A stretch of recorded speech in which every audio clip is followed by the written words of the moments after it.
say the young people, especially my brothers and sisters here of all colors, and I hope that you recognize your worldview rest Policy of stops and frisks You've been holding is one of the most so racist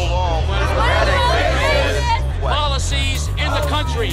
Here in the city, we have stop and frisk policy, which has brought crime way down in New York.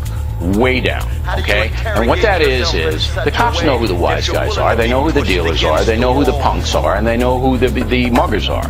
And they try to get these guys on anything.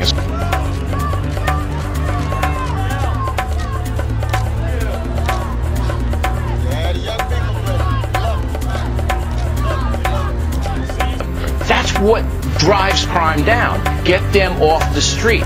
The left hates that, hates it, because it is racial profiling, but it's really criminal profiling.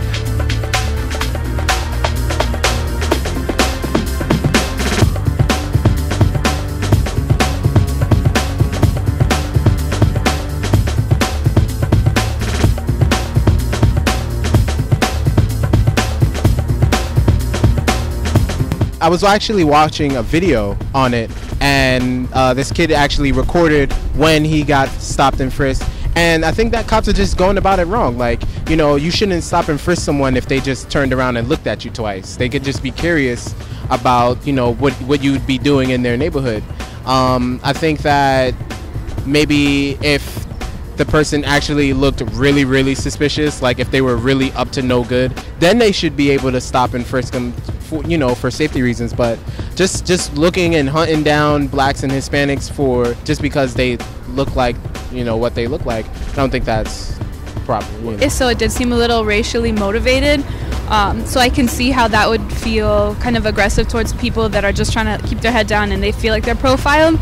But at the same time, statistically speaking, when you're looking at guns and gun-related, you know, I guess what they said in the paper the other day was teenagers with guns. In New York City, that rate is pretty low. So if that's being effective, then, I mean, I don't care if they stop me and frisk me if it's going to help avoid, you know what I mean? Well, I understand the importance of a cop having to follow his gut instinct. That is what a lot of police work is. And honestly, if you don't have that, then you're really not supposed to be in the force. But if you look at the numbers, the amount of actual drugs or suspicious activities that they recover from these stops and frisks is so absolutely minimal. It's like less than 10%.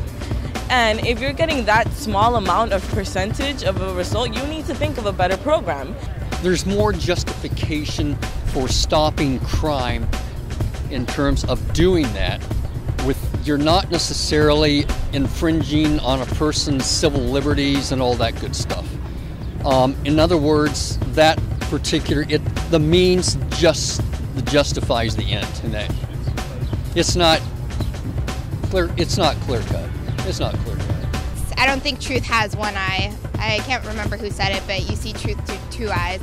And yes, I mean, if you look through, I guess, the reports, if the police were to send out reports, I'm sure stopping and frisking has actually come up with a lot of, you know, illegal guns or paraphernalia that have gotten off the streets, and that is a good thing. But at the same time, I can't say that they're not going around racially profiling people. It's hard to remove human instinct from it. You can't just tell a cop and be like, you know, pick people at random. You can, but that doesn't mean that, again, it's human instinct, as you said.